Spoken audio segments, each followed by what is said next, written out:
In April 2017, Safaa Boular, an 18-year-old from Vauxhall, London, became the youngest woman in British history to be convicted for plotting an Islamic State-inspired terrorist attack on UK soil. Her radicalization had begun years earlier, at just 15, while she was studying for her GCSEs. It was during this time that she was first exposed to extremist ideologies online, and notably within her own household. Her mother, Mina Dick, age 44, and her elder sister, Rizlaine Boular, 22, had both exhibited signs of jihadist influence. Through encrypted platforms and social media, Safaa came into contact with Naweed Hussein, a 30-year-old British ISIS fighter originally from Coventry. Their relationship developed rapidly, steeped in extremist content and shared ideology. In August 2016, the pair held an unofficial online marriage ceremony, symbolic yet deeply concerning. By then, Safaa had already drawn the attention of MUR5 and other counterterrorism agencies. Although she expressed a desire to join Hussein in Syria, her plans were thwarted when her passport was revoked by British authorities.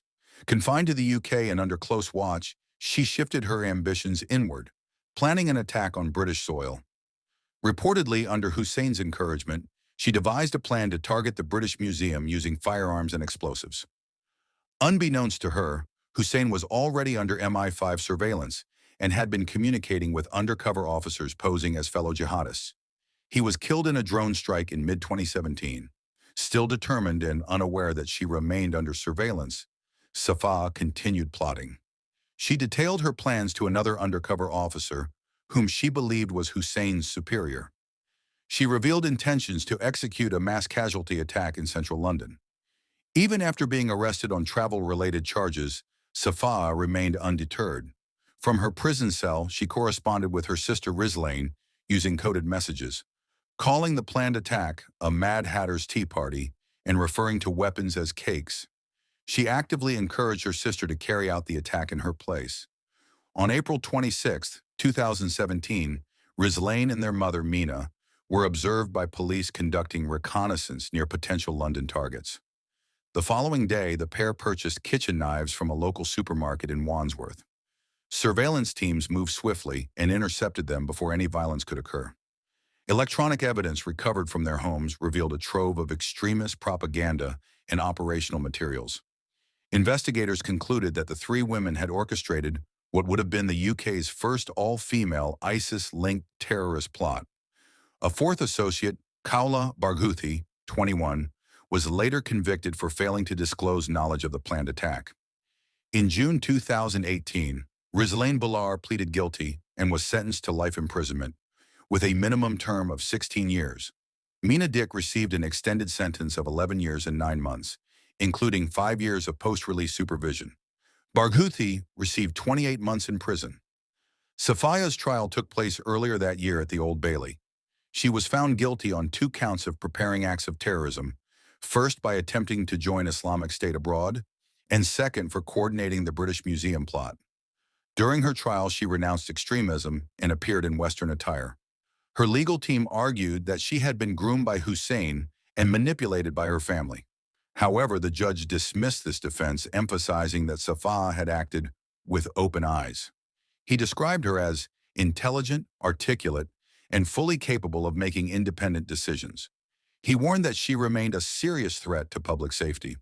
Following sentencing, Deputy Assistant Commissioner Dean Hayden of the UK Counterterrorism Command stated, "All 3 women were filled with hate and toxic ideology. Had they succeeded, the consequences could have been catastrophic."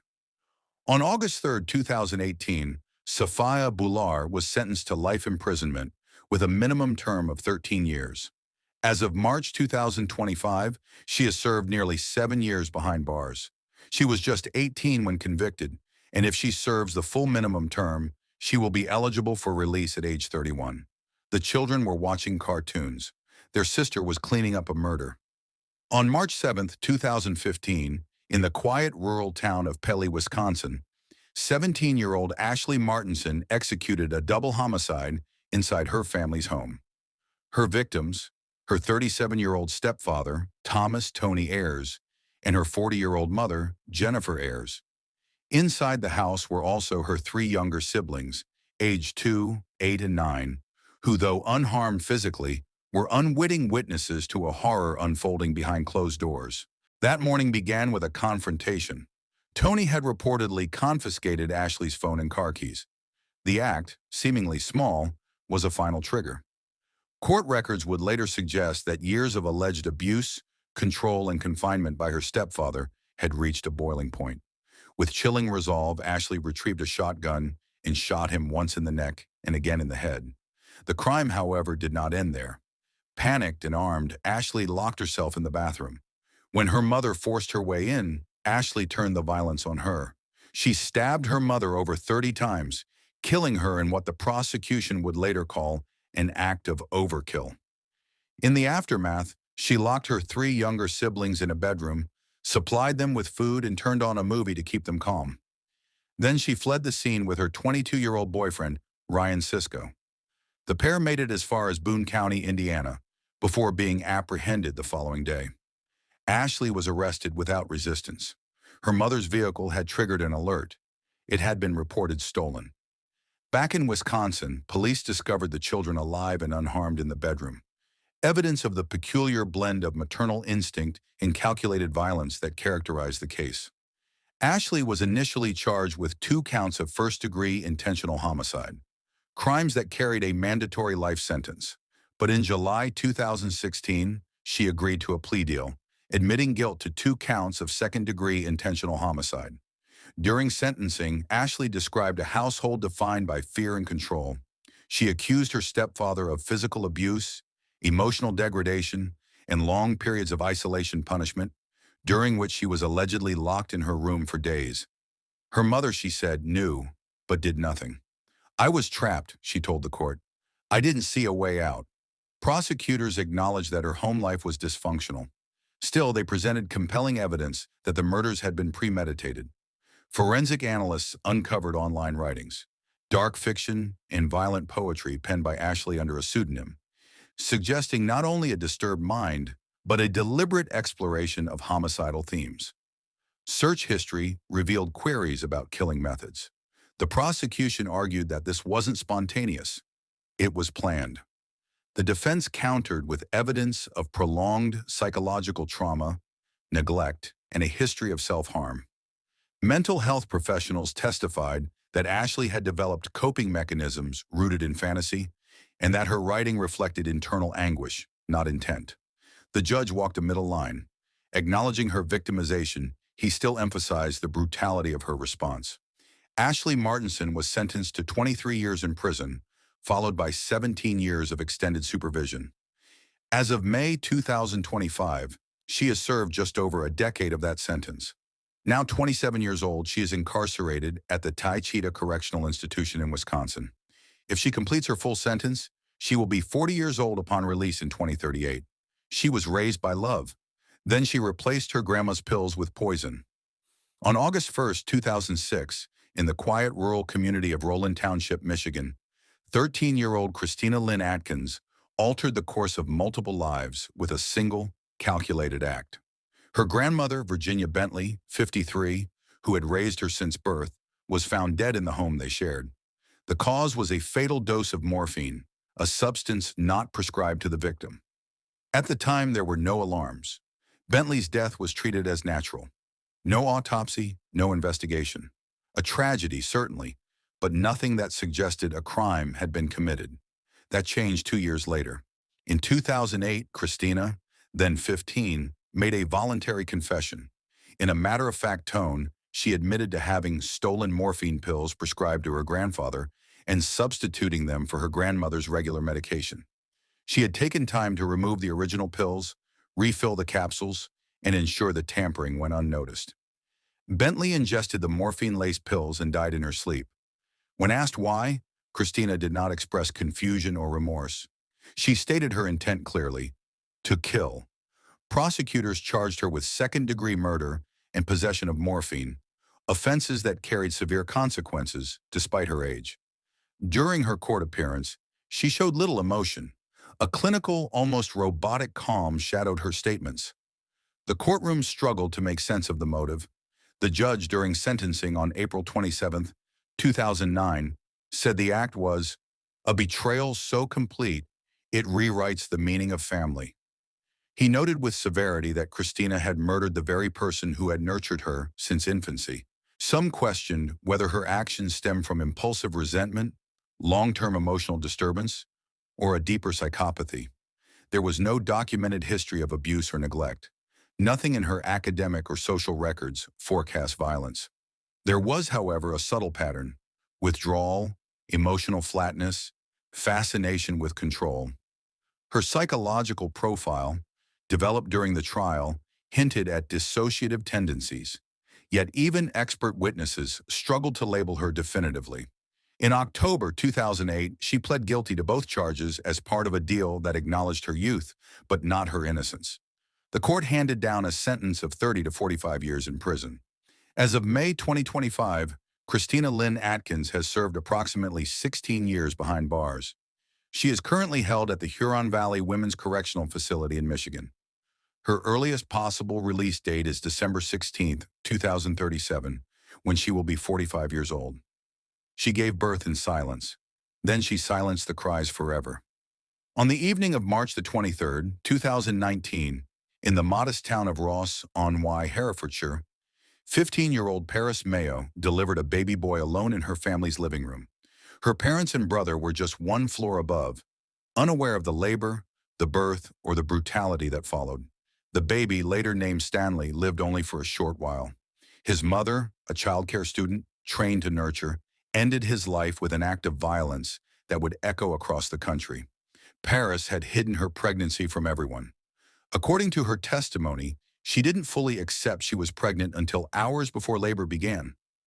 Her silence was not just psychological, it was literal. She gave birth without a sound. No cries, no calls for help. Her mother, caring for her seriously ill father, remained upstairs. The house was quiet, and beneath that silence, a child came into the world. But Stanley's entry into life was met not with swaddling blankets, but blood in blunt force. The court would later hear how Paris attacked her newborn in the moments after birth. According to Mr. Justice Garnham, who presided over the case, the injuries Stanley sustained were comparable to those seen in high-speed car crashes. Forensic details remained unclear, but crushing injuries were suspected. And yet, he survived the assault. For an hour, Stanley breathed, and then Paris ended that too. In a final quiet act, she stuffed cotton balls into her baby's mouth, suffocating him. She wrapped his body and placed it outside the house, as though to discard a secret. The next morning, her mother found him and made a desperate 999 call. The sound of her sobs would later echo through the courtroom during the trial. 3 days after Stanley's death, Paris's father died. He passed away, never knowing what had happened beneath his roof. A police investigation by West Mercia Police moved quickly. Paris initially denied responsibility, claiming Stanley had been injured during delivery and that she hadn't understood the implications of her actions. She said she feared her father's reaction, that he'd be disappointed in her. As a child struggling for parental approval, she acted in panic, or so she claimed. But investigators unearthed contradictions. Paris had hidden the pregnancy. She'd searched online for related symptoms. Experts were called to assess her state of mind. Among them, Dr. Duncan Harding, a forensic psychiatrist whose credibility was later criticized by the judge for apparent bias during early investigations. The trial at Worcester Crown Court lasted 5 weeks. Jurors were presented with options ranging from manslaughter to child destruction, a legal term used when a baby dies during or shortly after birth. But they chose the most severe: murder. On June 26, 2023, Justice Garnham delivered his sentencing with quiet gravity. "Although immature and frightened," he said, "you made the decision to end your son's life. That decision was yours and yours alone." He noted the absence of premeditation, but emphasized the conscious nature of the act. The court acknowledged mitigating factors. Paris was vulnerable, emotionally neglected, and unsupported. But they could not overlook the deliberate choices: the silence, the concealment, the violence. Paris Mayo, now 19, was sentenced to life imprisonment with a minimum term of 12 years. She was sent to a young offender institution, where she remains incarcerated. As of March 2025, Paris has served nearly 2 years. She was 15 when Stanley died. If released at the earliest opportunity, she will be around 27 years old. She didn't kill her mother, but she asked someone else to. In the early hours of March 15, 2015, 14-year-old Jaime Sylvan sat silently in the front passenger seat of her mother's SUV. Behind her, her 20-year-old boyfriend Caleb Barnes reached forward and stabbed her mother, Cheryl Sylvan, repeatedly. Cheryl had just driven the couple back from a concert. She parked in the driveway. Seconds later, she was bleeding to death in her car. Jaime didn't move, but her fingerprints were all over the murder, just not on the weapon. Dozens of text messages revealed the plot. She needs to go. I want her gone. Jaime, then a pregnant teen, had fallen into an obsessive bond with Barnes. She wanted freedom. Her mother stood in the way. After the killing, they dragged Cheryl's body into a ditch and covered it with snow.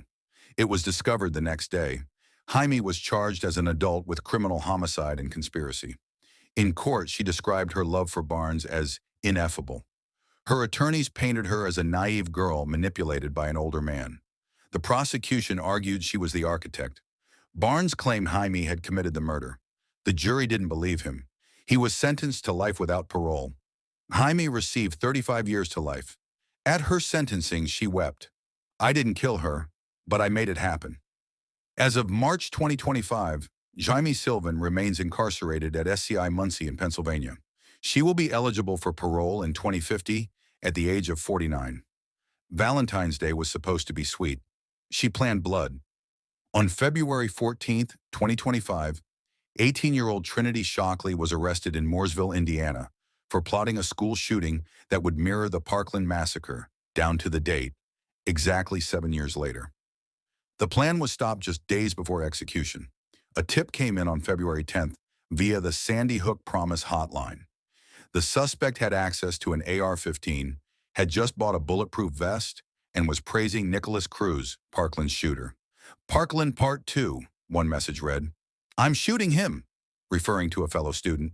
Authorities traced the IP address to Shockley. On February 12th, law enforcement raided her home. What they found was chilling.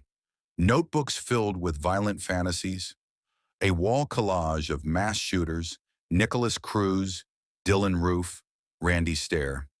A handwritten note, I can't stop thinking about Nicholas. I love you, Nicholas. In her backpack, swastikas, buttons featuring mass killers, and repeated words, die, die, die. Shockley had been unraveling. After losing her mother, enduring a traumatic car crash, and blaming herself for the drunk driver's death, she spiraled. Days before the bust, she told a school counselor she wanted to have children with Cruz. Even had names picked out. The counselor acted fast. So did law enforcement. Shockley was arrested without incident and charged with conspiracy to commit murder, terrorism-related offenses, and criminal intimidation. As of May 2025, she remains in Morgan County Jail awaiting trial. If convicted, she could spend decades behind bars, potentially until her late 40s. She gave her a ride. They gave her a grave. On November 10, 2009, in rural South Dakota, 16-year-old Jasmine Guevara agreed to drive her friend Maricela Nicolasa Diaz, then just 15, and Diaz's 19-year-old boyfriend Alexander Salgado, to Walmart. The story was they needed lighter fluid for a bonfire. The truth was gasoline for a murder. Jasmine never came back. Diaz and Salgado had met when she was 13. He was violent, controlling. She tried to leave. Child services intervened. But the grip of trauma is hard to break. By 15, Diaz had his child and followed him to South Dakota. There she saw Jasmine, young, pretty, kind, and in her eyes a rival. What began as jealous suspicion curdled into obsession. Whether or not an affair happened didn't matter. Diaz had decided. Jasmine had to go. That November day, the couple drove Jasmine to an isolated stretch of Hanson County. Then, using the same lighter she'd helped them buy, they stabbed her repeatedly, shoved her into the trunk of her own car, still alive, and lit it on fire. The girl who gave them a ride died gasping for air inside a burning tomb. Police responded to a fire report. Jasmine's remains were found charred in the trunk. Alexander Salgado pleaded guilty to second-degree murder and received life without parole. Maricela Diaz went to trial. Her defense tried to blame trauma, abuse, age. But the court saw something else, a teen who helped plan a killing and stayed to watch her friend burn. In 2015, Diaz was convicted of first-degree murder and kidnapping. Her sentence, 80 years. As of March 2025, she remains incarcerated in South Dakota. She will be eligible for release in her 90s if she lives that long. She was behind the wheel when bullets rained. Was it love or loyalty?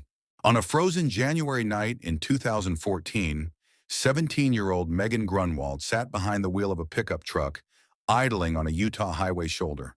In the passenger seat, her 27-year-old boyfriend, Jose Angel Garcia Juarez. Officer Corey Ride pulled over, thinking he was offering help. He never got back up. Dash cam footage would later show it. Ride returned to his cruiser, typing in the vehicle's plates. Then, a sudden eruption of gunfire. 7 shots. Jose had opened fire. Corey Ride slumped in his seat, dying. Megan hit the gas. What followed was a high-speed chase across counties. Police radios crackling, tires screeching, shots fired. At one point, Deputy Greg Sherwood was hit and seriously wounded. The pursuit only ended when Garcia was killed in a hail of bullets. Megan was arrested at the scene. Prosecutors painted her as a willing accomplice, the driver in a cop killer's escape. She could have stopped. She didn't, the prosecution said. In 2015, Megan was convicted of aggravated murder and sentenced to life in prison. But in 2020, the Utah Supreme Court overturned the verdict, citing flaws in the jury instructions. A year later, she accepted a plea deal, guilty to manslaughter and aggravated assault on a police officer. She received up to 30 years behind bars. The judge called it a tragedy born of misjudged love and irreversible choices. As of May 2025, Megan Grunwald has served 11 years. She remains incarcerated in Utah. Her future lies with the Board of Pardons and Parole and time. She stabbed to please a monster that never existed. On May 31, 2014, in Waukesha, Wisconsin, 12-year-old Morgan Geiser and her friend Anissa Wire lured their classmate, Peyton Leutner, into the woods under the guise of a game. Then the nightmare began.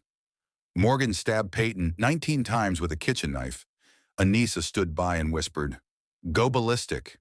Just go crazy." The motive? Slender Man, a fictional figure from online horror forums.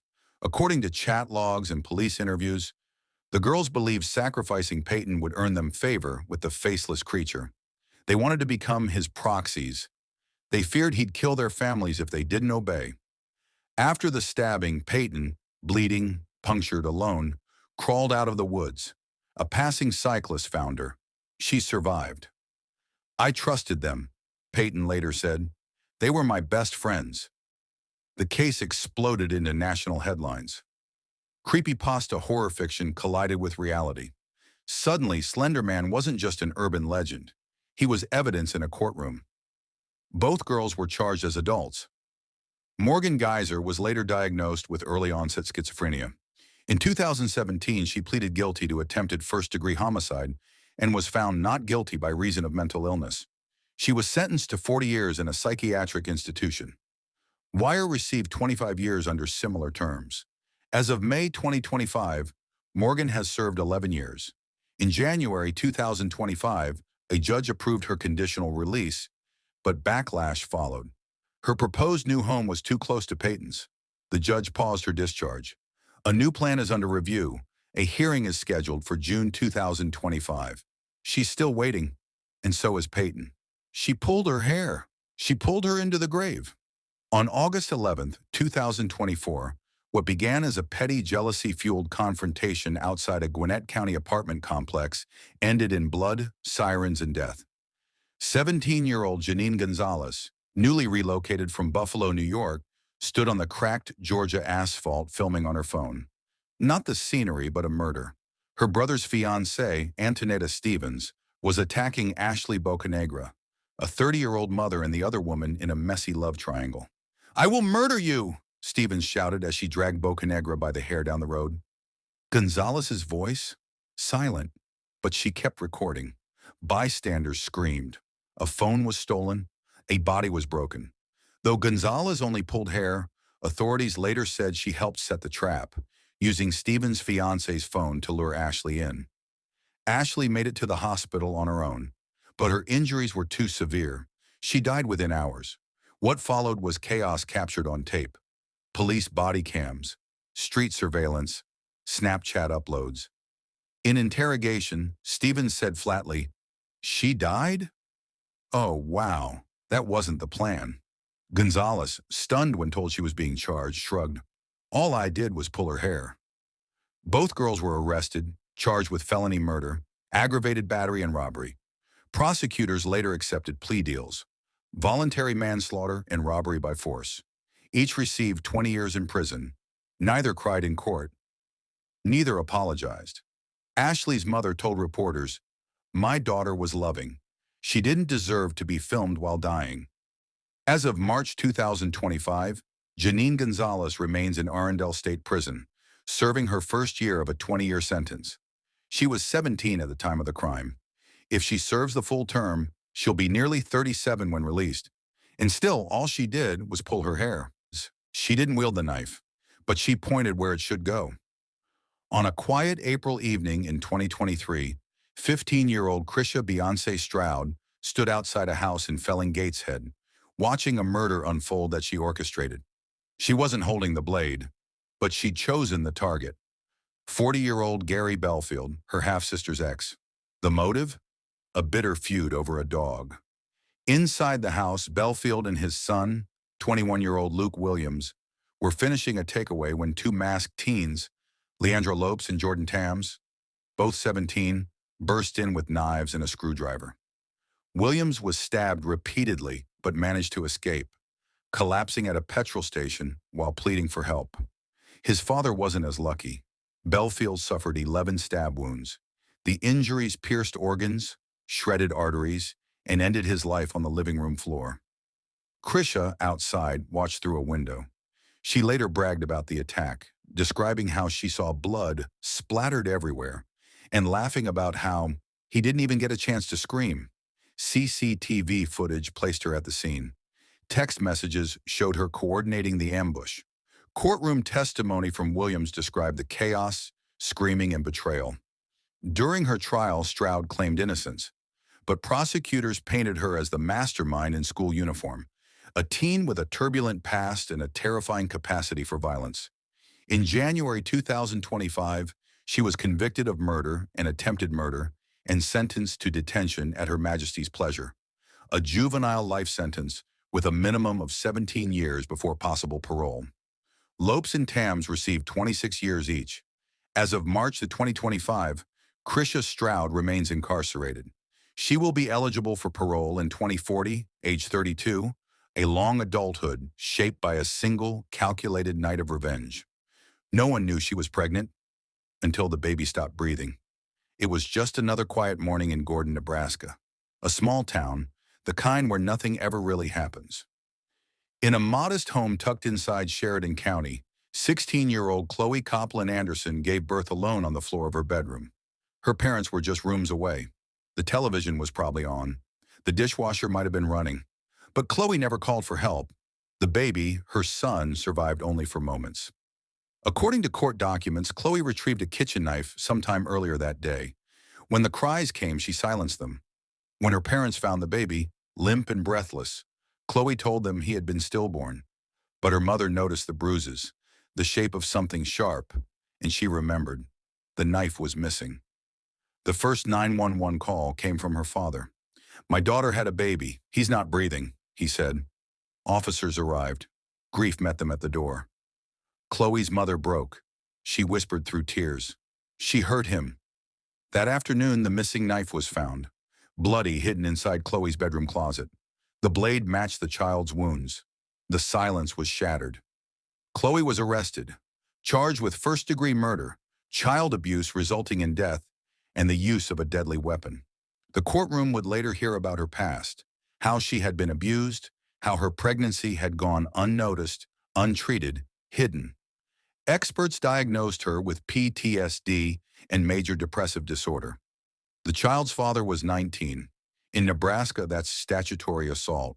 There had been no prenatal care, no adult intervention, just a scared girl, a secret swelling inside her, and a fatal moment of panic. In August 2024, Chloe entered a plea of no contest to second-degree murder. The state dropped the other charges. On April 24, 2025, at 18 years old, she stood before the judge in Sheridan County. The sentence, 35 to 60 years in prison. The judge gave her credit for the 500-plus days already served. But the courtroom was quiet. No celebration, no forgiveness. Just the sound of a future locked behind a door. She will be 51 years old by the time she becomes eligible for parole. She didn't just kill her friend's mom, she planned it with her. The betrayal began with emojis and ended in blood. 15-year-old Natasha Ellis wasn't a stranger in the Moore household. She was a friend, a guest, a trusted companion to the family's 13-year-old daughter.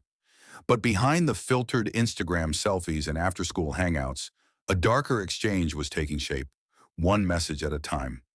"We should just do it already. She deserves it. I'm ready, are you?" Those were some of the Instagram messages uncovered later. Evidence that the girls weren't just venting, they were preparing. On the night of May 23, 2019, Ellis walked into the Moore family home on North Church Street in New Carlisle, Ohio. But she wasn't visiting. She was hunting. Leah Moore, a 36-year-old mother of three, didn't stand a chance. Ellis stabbed her multiple times in a calculated, ferocious assault. Then she turned the knife on Lee's husband, Paul Greer, and their 17-year-old son. Both survived. Barely. Police didn't need to guess the motive. It was all there in the chat logs. Charged initially with aggravated murder, attempted murder, and felonious assault, Ellis tried to claim insanity. But the court ruled her competent. She knew what she was doing. She just didn't care. In June 2020, she struck a deal. Guilty to murder and attempted murder. The rest was dropped. In July 2020, Judge Douglas Rastatter sentenced her to 15 years to life for murder and an additional 7 to 10 years for attempted murder, served consecutively. She wouldn't be eligible for parole for at least 22 years. As of May 2025, Ellis has served 5 years of her sentence. She remains incarcerated at the Ohio Reformatory for Women. The Moore family, meanwhile, still lives with scars, some physical, some forever unseen. A mother gone, a home invaded by someone they once welcomed in, a friendship that became fatal. She lured her best friend to a park, then struck 16 times. On a cold January day in 2014, two 18-year-old girls met at Bear Brook State Park in Allenstown, New Hampshire. Samantha Heath and Andrea Halverson had shared everything: rides to school, late-night conversations, even secrets they thought no one else would ever hear. But only one of them would walk away from that meeting. Deep in the woods, without warning, Samantha pulled out a knife and stabbed Andrea 16 times. Each wound was deliberate, controlled, cold. A passing driver, unaware they were interrupting something monstrous, unknowingly saved Andrea's life. The attack stopped, and Heath fled. Andrea was rushed to the hospital in critical condition. She survived, but barely. In the days that followed, investigators uncovered the twisted foundation of the betrayal. More than 70 pages of text messages between Samantha and her boyfriend, Kyle Buffum. Together, they planned not only Andrea's murder, but the death of another acquaintance. The messages weren't vague. They named targets, outlined steps, discussed alibis. In court, Heath pleaded guilty to attempted first-degree murder. She testified against Buffum, revealing the full scope of the manipulation. It became clear she wasn't just a misguided teen. She was a willing participant, molded into a weapon by someone she loved. During sentencing, the courtroom fell silent as Andrea Halverson took the stand. The girl who had almost lost her life locked eyes with the friend who tried to end it. There were no apologies, just the weight of betrayal, echoing in every word exchange. Samantha Heath received a sentence of 20 years to life. The judge reserved the possibility of suspending 5 years if she could prove sustained rehabilitation. Buffum, later convicted of conspiracy, solicitation, and accomplice to attempted murder, received his own lengthy sentence. As of 2025, Samantha remains behind bars in New Hampshire. And Andrea, scarred but surviving, lives with the knowledge that the person who tried to kill her once called her best friend. He opened his home. They opened the duct tape. On the morning of April the 30th, 2008, in the quiet town of Glen Street, Mary, Florida, 66-year-old James Thomas was beaten, bound, and suffocated by the very people he had once welcomed into his home. One of them was 15-year-old Morgan Amanda Leopard, barely old enough to drive, yet old enough to help commit murder. James Thomas, disabled and kind-hearted, had recently offered shelter to Toby Lowry, a 22-year-old drifter. What he didn't know was that Lowry and Leopard were planning to steal his car and escape the state.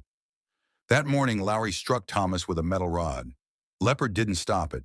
She helped bind his hands and mouth with duct tape. She wiped the blood. She cleaned the scene. She stood by as Lowry pulled a plastic bag over Thomas's head and held it until the man stopped moving.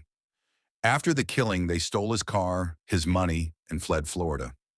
Neighbors told police Thomas was a gentle soul, someone who walked with a cane, smiled at passers-by, and wouldn't hurt a fly.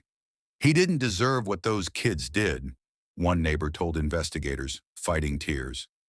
The crime scene told a story of suffering, blood splatter, drag marks, and silence. Surveillance footage would later show Leopard and Lowry attempting to withdraw cash from Thomas's bank account, emotionless as they stood at the ATM. A national manhunt followed. The FBI added them to its most wanted list, tracking their movements across state lines. They were found 5 days later, sleeping inside the stolen car, in San Antonio, Texas. During interrogation, Leopard remained quiet. But later in court, prosecutors presented her disturbing writings and sketches. Images soaked in violent fantasy, notes on how to get away with murder. They argued this wasn't impulse, it was premeditation. The defense painted a different picture. A girl abused, diagnosed with bipolar disorder and depression, manipulated by an older man who used her as a pawn. Leopard didn't testify, but she did write an apology, one that the courtroom met with silence. In 2011, Leopard pleaded guilty to second-degree murder. She was sentenced to 40 years in prison. Lowry received life without parole. As of May 2025, Morgan Leopard remains incarcerated at a Florida correctional facility. She has served 14 years of her sentence. If she completes the full term, she'll be 55 years old when she leaves the prison walls, if she ever does. James Thomas, meanwhile, remains buried not just by dirt, but by betrayal. 2 girls, 1 boy, 1 funeral. By the spring of 2009, a love triangle in Pinellas Park, Florida, had spiraled into obsession, fear, and finally bloodshed. Rachel Marie Wade, just 19, was still reeling from a breakup with Josh Camacho when he began dating another teenager, 18-year-old Sarah Ludman. The fallout was immediate and toxic. Police had already been called to 6 volatile incidents involving Camacho and Ludman, including one where Camacho physically assaulted her. Sarah didn't press charges. Rachel, however, took a different path. She began to pursue Sarah with relentless aggression. Voicemail recordings presented later in court revealed Wade's rising fury. "You're going to end up with your face down in the pavement. Don't sleep too heavy tonight." Sarah, increasingly alarmed, reported Wade's escalating threats and even told officers Wade was following her, showing up at her workplace uninvited and taunting her in public. But everything came to a head on April 14th, 2009. That night, Wade was alone in her home, anxiously waiting for a message from Camacho. Sarah, meanwhile, was with him, laughing, gaming, alive. Enraged, Rachel sent more threats via speakerphone. Witnesses later testified that she said, "I swear to God, I'm going to murder you both." At 11 p.m., Wade armed herself with a steak knife, stuffed it into her purse, and left. Minutes later, Sarah learned Rachel was nearby and decided to confront her. The final encounter took place just before midnight. Under the sodium glare of street lamps, Sarah pulled up outside a friend's house where Wade stood waiting. Witnesses claimed Sarah never got out of the car, but Wade approached anyway, knife in hand. With terrifying calm, she struck twice, piercing Sarah's shoulder and chest. After the attack, Wade tossed the weapon over a neighbor's fence and allegedly said, "I'm done." Bleeding and fading, Sarah managed to dial Josh Camacho and whisper, "She stabbed me." At 2:20 a.m., Sarah Ludman was pronounced dead at Northside Hospital. Rachel Wade was arrested shortly after and charged with second-degree murder. During her 2010 trial, prosecutors painted a picture of a jealous and possessive teen who had let obsession override reason. Wade was sentenced to 27 years in prison. As of March 2025, she remains behind bars at Florida's Lowell Correctional Institution. She was 19 when she killed Sarah. If she serves her full sentence, she'll be 46 by the time she's released. She killed once and vanished. A year later, another body. The murders were separated by 364 days. On December 29, 2020, officers in Gwinnett County, Georgia, responded to reports of a shooting at a quiet apartment complex on Satellite Boulevard. Inside, 22-year-old Adafal was clinging to life, wounded by a gunshot. He died shortly after arriving at the hospital. The scene was grim, but not chaotic. There were no signs of a break-in, no robbery gone wrong. Investigators knew this was personal. Their focus quickly turned to 16-year-old Leslie Garcia Juarez. She was arrested 2 days later, charged as an adult with felony murder and aggravated assault. But while awaiting trial, her past unraveled, and a cold case came back to life.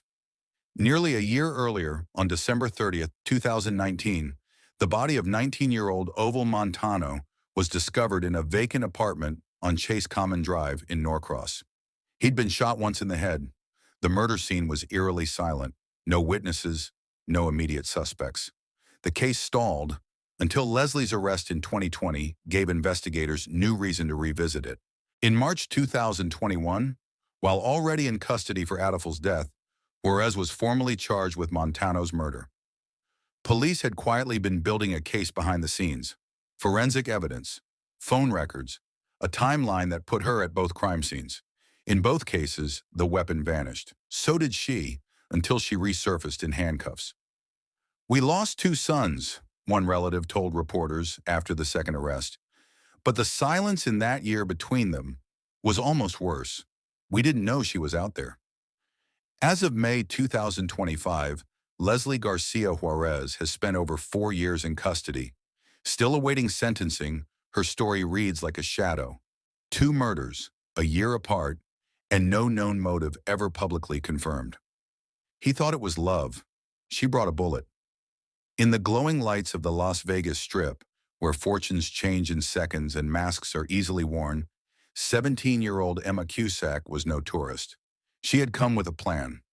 On June 28, 2023, she checked into the Luxor Hotel and Casino, not under her name, but in the company of 36-year-old Charlie Satristegi, a man she met 2 months earlier on the dating app Bumble. Their online chats turned flirtatious, and they agreed to meet during his visit from Glendale, California. The setting was picture perfect. An iconic pyramid hotel, shots of vodka flowing, and a city that doesn't sleep. But by sunrise the next day, the hotel suite on the 12th floor was quiet, except for the stillness of a body on the carpet. Charlie had been shot twice in the head. Earlier that morning, Cusack had taken his wallet, multiple phones, and keys before ditching the murder weapon in a trash can near Rainbow Boulevard. Then coolly, she made the call herself. "I shot someone.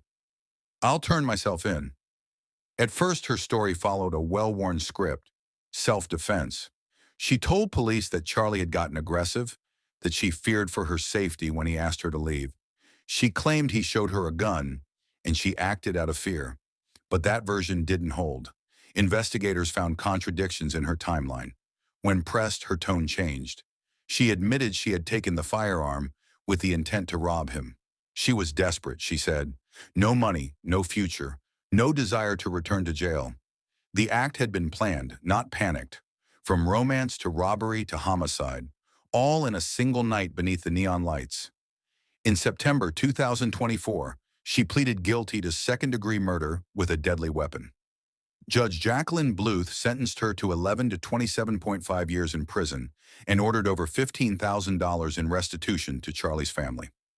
As of May 2025, Emma Cusack has served nearly 2 years behind bars. She will be eligible for parole in 2033 at the age of 28. A girl from a dating app, A man searching for connection. A city built on illusion. Only one of them walked out of the Luxor alive. She lured him out with a lie. Her friends were waiting with knives. On the surface, it was just another night in Miramar, Florida. But for 18-year-old Dwight DJ Grant, what awaited him in the stairwell of his apartment complex on October 17, 2021, was nothing short of betrayal, planned, rehearsed, and executed by people he once called classmates. The trap began with a text from Christy Parisian, 17. The message hinted at something intimate, just the two of them. DJ left his apartment, unaware that Andre Clemens and Yassine Smith were already in position. In that dim stairwell, Clemens pounced with a sword and a knife, slashing at DJ with what prosecutors later described as rage sharpened by jealousy. Smith held DJ down during the attack, ensuring he couldn't escape. The blows were vicious, targeted, and fatal. The motive? A tangled web of teenage emotions. Clemens had once dated a girl DJ was now seeing. For that, DJ was marked. After the murder, the group dragged DJ's body into nearby bushes, cleaned what they could, and tried to erase their involvement. But digital footprints told a different story. Surveillance footage, location data, and most damning of all, text messages from Clemens to Parisian, spelling out the plan. Tonight's the night. Don't back out. He deserves it. Parisian was the bait, and the prosecution made sure the jury understood that. Without her, the prosecutor told the court, there is no stairwell, no ambush, no death. She was the architect of the setup. By August 2024, Christy Parisian pleaded guilty to second-degree murder, conspiracy, and evidence tampering. She was sentenced to 25 years in prison, followed by 10 years of probation. Her co-defendant Smith received the same.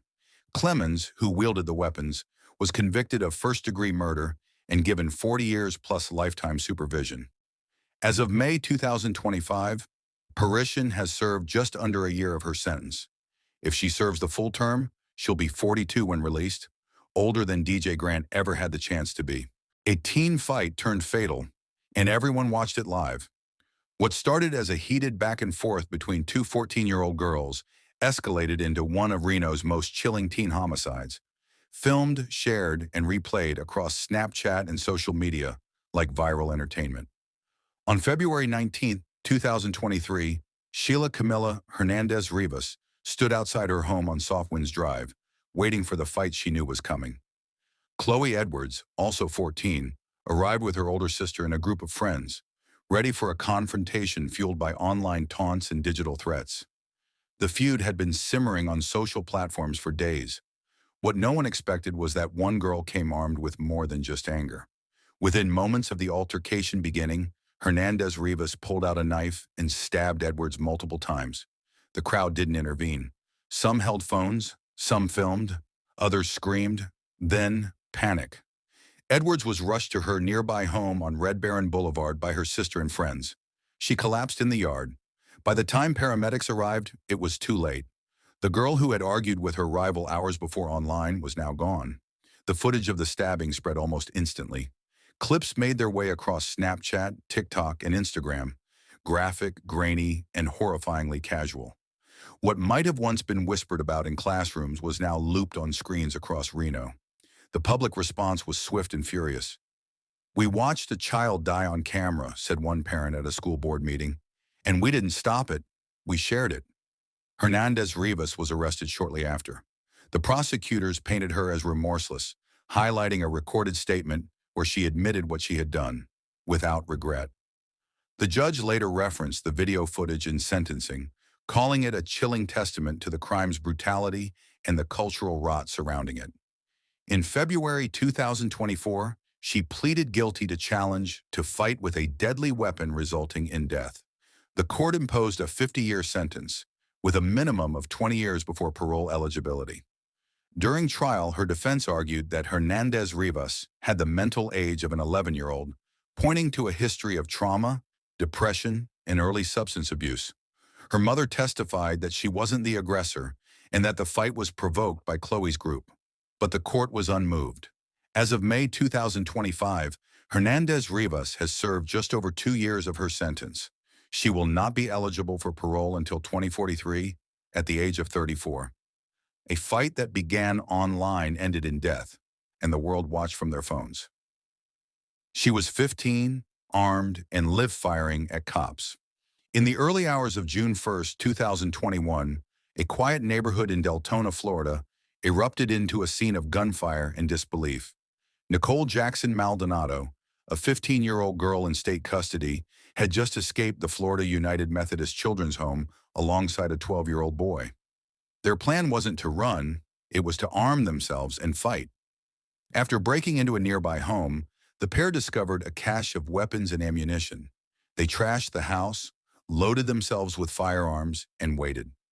When deputies from the Volusia County Sheriff's Office responded to the burglary, they were met not by frightened teens, but by bullets. Jackson, later confirmed as the primary shooter, held a shotgun and opened fire. Officers called for de-escalation, negotiating, pleading, but she wasn't listening. When she finally emerged, she didn't surrender. She aimed and pulled the trigger. Deputies fired back. Nicole was shot and taken into custody. The courtroom would later struggle to define her. Was she a child lost to violence, or a threat too dangerous to ignore? Initially defiant, Nicole rejected a plea deal in July 2022, but just days before her trial in January 2023, she changed course. In a quiet courtroom, she entered a no-contest plea to charges that included attempted first-degree murder of a law enforcement officer and armed burglary. The judge sentenced her to 20 years in prison and an additional 40 years of probation, stretching deep into her adult life. The 12-year-old boy, prosecuted separately as a juvenile, was sent to a youth facility with the possibility of release before his 21st birthday. By May 2025, Nicole Jackson had served just over 2 years. If she serves the full term, she'll walk out of prison at 35, only to remain under watch until she's in her 70s. Public opinion remains divided. Some see her as a symbol of systemic failure and untreated trauma. Others call her a cold-blooded threat in a child's body. But one thing is certain, that night in Deltona didn't just mark an escape, it marked a declaration of war, and the state responded. She said she just wanted to go fast. One red light later, someone was dead. On a quiet evening in Green Bay, Wisconsin, a silver Toyota Corolla hurtled down Mason Street like a missile. Behind the wheel was 15-year-old Sienna Rose Picor. In the passenger seat sat 17-year-old Cruz Beltran, silent, unaware that the joyride would be his last. Neither teen had a license. They had no destination. What they had was speed, reckless, unchecked speed.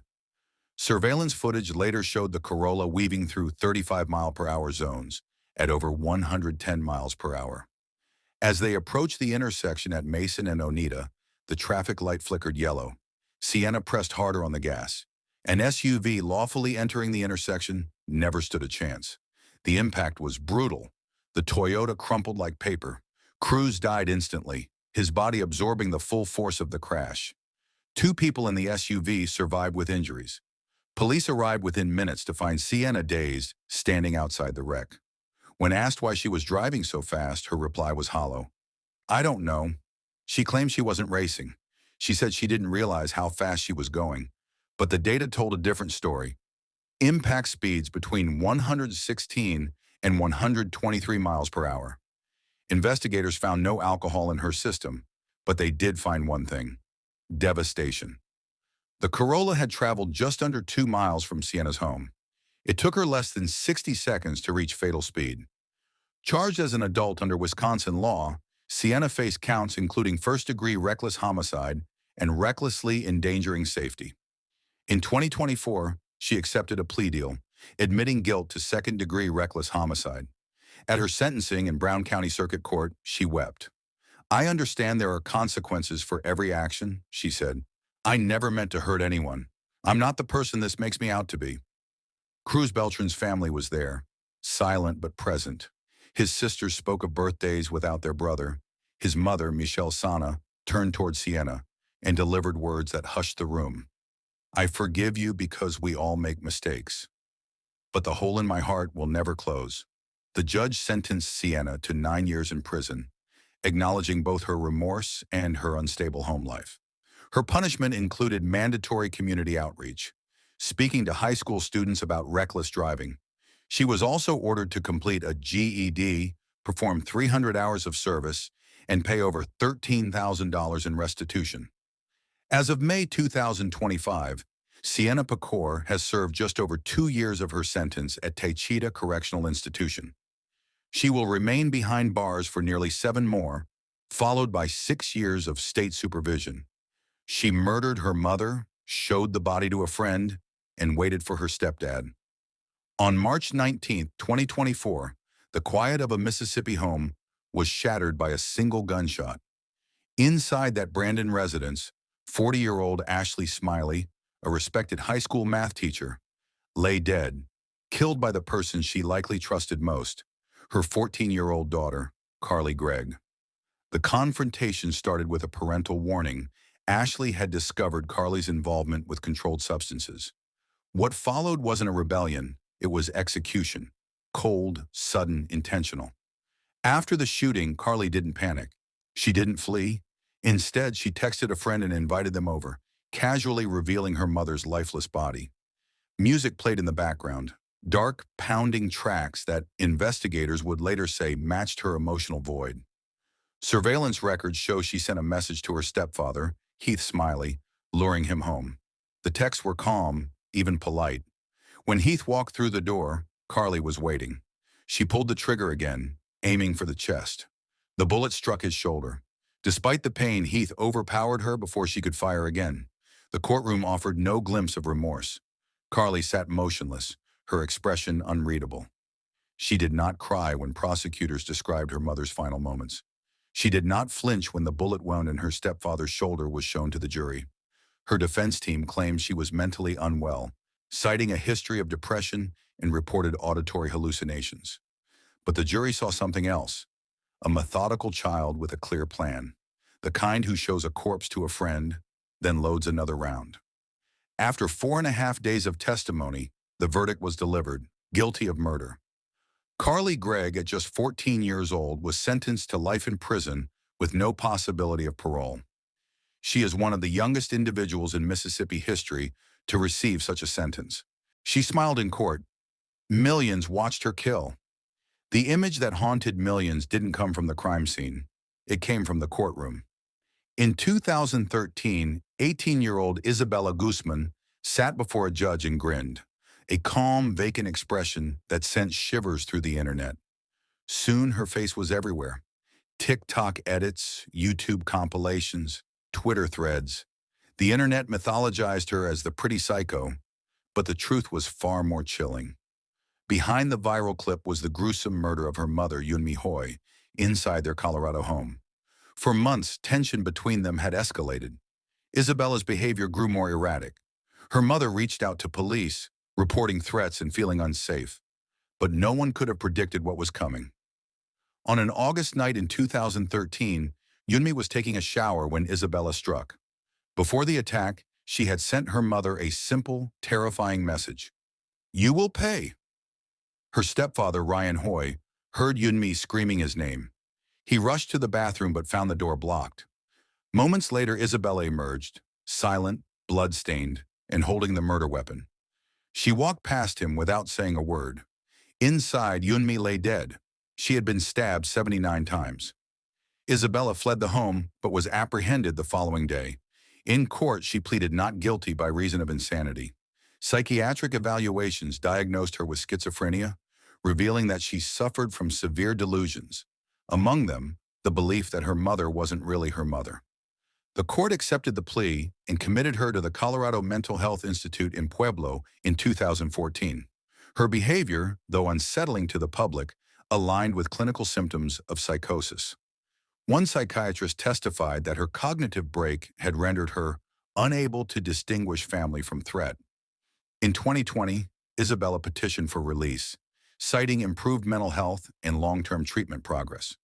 Her case reignited social media attention, and the debate intensified. Was she still a danger, or simply a misunderstood patient trapped in a viral narrative? The court ruled decisively, denied. She remained a significant threat to public safety, the judge concluded. Mental health professionals warned that while she had shown signs of stabilization, she still struggled with deep-rooted delusional ideation. To the digital world, Isabella Guzman had become a meme. To those who knew the case, she was a textbook tragedy of untreated psychosis, violent delusion, and a family destroyed. They killed her dad, fled across states, and filmed themselves joking about it. In April 2021, what began as a forbidden teenage romance ended in one of the most disturbing domestic murders Las Vegas had ever seen. 16-year-old Sierra Halseth and her 18-year-old boyfriend, Aaron Guerrero, weren't just planning to run away. They were planning to eliminate what they saw as an obstacle. Sierra's father, Daniel Halseth. The murder was brutal. Daniel, 45, was ambushed and stabbed more than 70 times in his own home. His body was left in the garage, mutilated and burned. The teens had bought saws, gloves, and lighter fluid, evidence of premeditation. Surveillance footage later captured them using Daniel's stolen debit card to make these purchases. Then they ran. Driving Daniel's car, they fled Nevada and made it as far as Utah before being caught. But it wasn't the escape that horrified the nation. It was what they left behind on Sierra's phone. Authorities discovered a recorded video of the couple, taken shortly after the murder. Sierra leans into the frame, her face emotionless, her voice flat. Aaron smirks beside her. They giggle. They whisper. "Welcome back to our YouTube channel," he jokes. Sierra replies, "Day 3 after murdering somebody." Aaron laughs. "Whoa, don't put that on the camera." There's no panic, no regret, just two teenagers treating murder like a joke. That video, later leaked, became a viral focal point of public horror, a twisted blend of narcissism and nihilism played out in real time. To law enforcement, it was a confession. To the public, it was a glimpse into something darker, a generation raised on cameras and disconnected from consequence. In October 2022, both Sierra and Aaron were sentenced to life in prison with the possibility of parole after 22 years. Because of her age, Sierra was spared the death penalty. The court offered no leniency in its language, describing the crime as a calculated betrayal fueled by obsession and a complete lack of empathy. Daniel Halseth, once a U.S. Navy veteran and devoted father, became a footnote in a modern horror story written by two disturbed teens. She didn't just hit her grandmother, she helped her die. On the quiet morning of May 23, 2024, the stillness inside a modest home in Lauderdale Lakes, Florida, masked a violent and deeply disconcerting truth. 14-year-old Sofia Kovil, a Ukrainian-born teen, had been left alone at home with her 79-year-old grandmother, Yevgenia, while her father stepped out for a short visit with a friend. When he returned, the house was silent, but the living room was not as he had left it. There, sprawled on the floor, was his mother, bruised, motionless. Paramedics rushed Yevgenia to the hospital, but she was pronounced dead on arrival. The initial explanation from Sofia was disturbing in its simplicity. She claimed her grandmother had scratched her during an argument, prompting her to retaliate with a belt. That was only part of the story. A deeper investigation shattered any notions of self-defense. Authorities discovered that Sofia had also used her elderly grandmother's walker as a weapon. In a chilling admission, Sofia reportedly told her father, "She was already dying. I helped her die." The medical examiner ruled the death a homicide, citing blunt force trauma. Prosecutors charged Sofia as an adult with manslaughter. She later entered a no-contest plea and was sentenced to Florida's maximum risk juvenile program for up to 3 years, followed by supervised release until age 21. The case left the courtroom and community deeply unsettled. A family's matriarch was gone. A teenager, barely into adolescence, stood convicted of ending a life that had nurtured her own. During sentencing, the judge noted, "This was not an impulsive act. It was intentional, and it was final." And the silence that followed speaks louder than words. Following her sentence, Sofia, being a non-U.S. citizen, faces potential deportation back to Ukraine. If she violates any terms of her release, she could face up to 15 years in adult prison. The incident paints a muted portrait of domestic dysfunction, bottled anger, and a tragedy too violent for its age. The home, once a quiet refuge for 3 generations, now echoes with a silence that can't be undone. She wanted Brianna all to herself, forever. It was a cold, gray morning in February 2023 when the quiet paths of Culcheth Linear Park, Cheshire, became the setting for one of the most disturbing teenage crimes in recent UK history. At the center of it was 15-year-old Scarlett Jenkinson, a girl whose obsession with 16-year-old Brianna Gay had turned from infatuation to fatal fixation. Scarlett, newly transferred to Birchwood Community High School, had formed an intense and unreciprocated attachment to Brianna. Behind her quiet demeanor, Scarlett's mind was spiraling into darkness. Her social media history revealed a fascination with serial killers, violent fantasies, and videos from the dark web. Alongside her was Eddie Ratcliffe, also 15, who shared her macabre interests. Ratcliffe, who had reportedly collected knives, purchased the murder weapon during a trip to Bulgaria. Together, they began planning something that read like a script from the most chilling corners of the internet. On February 11, 2023, Scarlett lured Brianna to the park under the pretense of meeting up. It was a trap. In a secluded wooded stretch, Brianna was ambushed and stabbed more than 28 times. The sheer brutality of the attack shocked a nation already weary from rising youth violence. Brianna's body was found shortly after, and the investigation moved swiftly. Within a day, both Jenkinson and Ratcliffe were arrested and charged with murder. The community was stunned, not only by the savagery of the act, but by the age of the perpetrators. The case sparked a wave of grief and anger on social media, where tributes for Brianna poured in. Her name trended across platforms as vigils were held nationwide. Meanwhile, conversations emerged around online radicalization, youth mental health, and the dangerous allure of parasocial obsession. In court, the prosecution described Scarlett's motive as rooted in possessive fixation, citing chilling diary entries and encrypted messages between the teens. Ratcliffe, while less expressive, was equally complicit. During sentencing in December 2023, Mr. Justice Kavanaugh remarked, "This was a calculated and sadistic murder. Ms. Jenkinson sought permanence through destruction. The court finds no justification, only a haunting vacancy where empathy should have been." Jenkinson was sentenced to life imprisonment with a minimum term of 22 years. Ratcliffe received a minimum term of 20 years. Culcheth Park, once a place of childhood play and nature walks, now holds a scar. The eerie silence that followed the crime still lingers, one forged not by chance, but by obsession with control, violence, and the illusion of eternal possession. She was drunk, angry, armed, and Samantha stepped in. On the night of August 2, 2007 in Walsall, North Tyneside, a 15-year-old girl named Jordan Jobson stumbled into a confrontation that would turn deadly and define the rest of her life. Fueled by alcohol and drugs, Jobson was agitated, unpredictable, and clutching a knife. What began as a street dispute spiraled into a tragedy when 18-year-old Samantha Magin, a young mother who had given birth just 2 months earlier, stepped in, not to fight, but to calm the chaos. Samantha's attempt at peace became her undoing. Jobson lashed out, stabbing her repeatedly.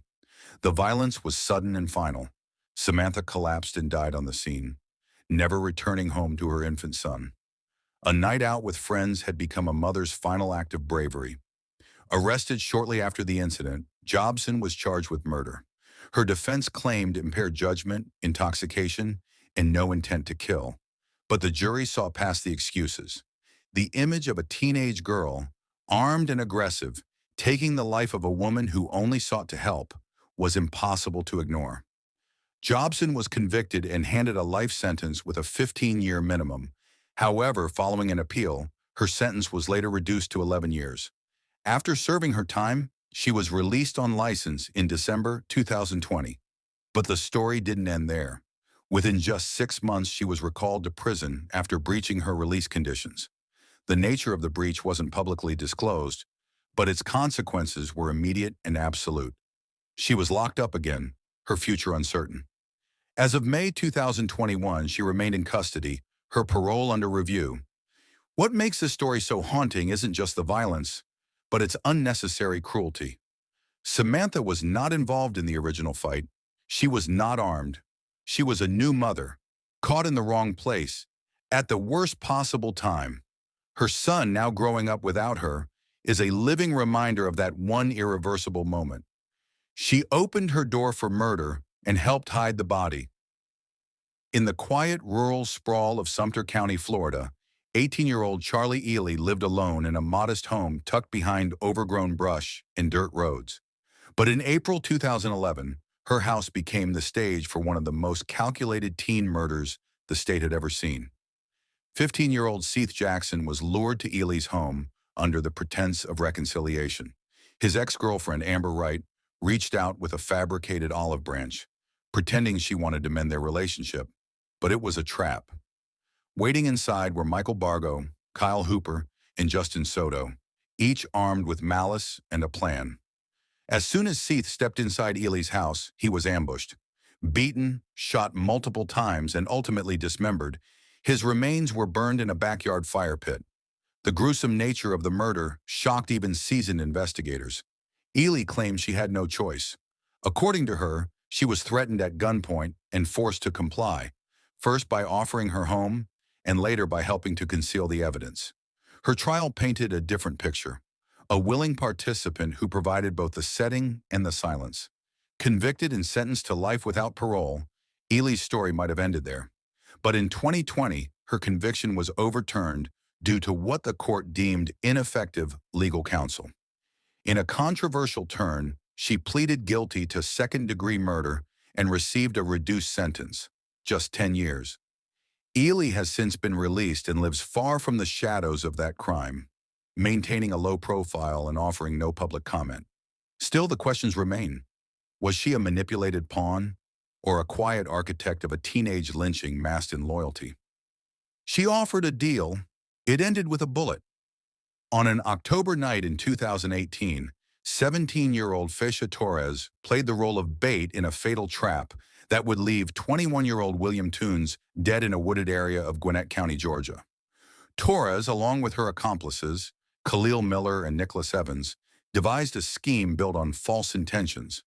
Using the promise of a transaction, they lured Toombs to a secluded location. What he expected to be a simple exchange turned out to be a setup for robbery. As soon as he arrived, the trio ambushed him.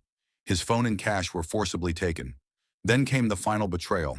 A gun was raised and a shot rang out. Toombs was left to die in the dirt. His body wasn't discovered until the next morning, by children taking a shortcut along the trail.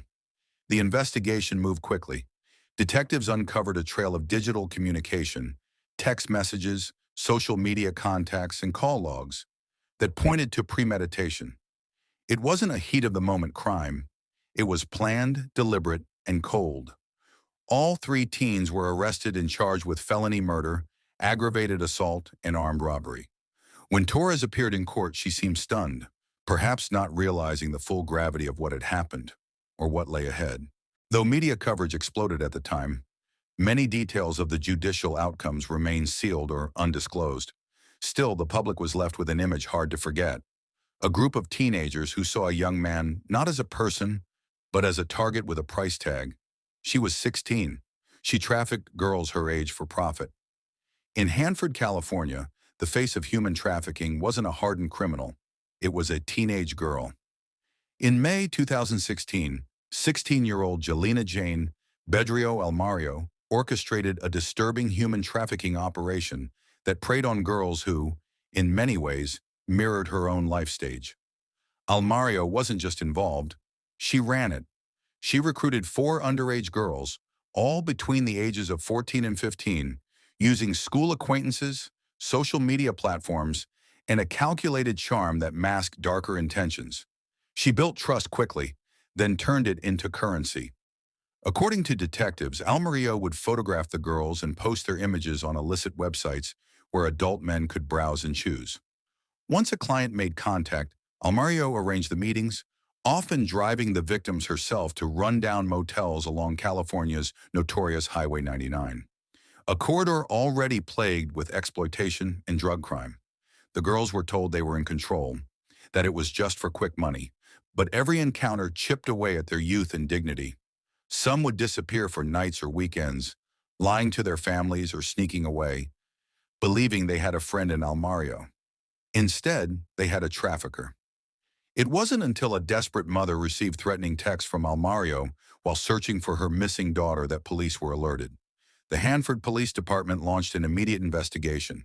Detective Richard, speaking after Almario's arrest, said, "She targeted vulnerability like a business opportunity, posing as a protector while arranging their exploitation." When arrested, Almario showed little remorse. She was charged with multiple felonies, trafficking of a minor, criminal threats, and sending threatening communications to a victim's family member. Despite her age, prosecutors sought to try her as an adult, citing the organized nature and severity of her offenses. On July 3, 2017, just 2 days after her 18th birthday, she was sentenced to 13 years in a state prison and transferred to the Central California Women's Facility in Chowchilla. As of May 2025, Almario has served 8 years. She is now 25. If she completes her full sentence, she'll walk free at 31, years older, but with far less weight than the victims who still carry her betrayal. No aliases were uncovered, but digital evidence confirmed her as the ringleader, planning logistics, arranging payments, and issuing threats when control was at risk. The public barely heard from the victims, whose identities remain sealed, but their silence speaks volumes about trauma, about fear, and about how easily innocence can be sold in plain sight. Thank you guys for watching. Which of these wicked female teenagers deserves to spend their lives in jail? Comment below.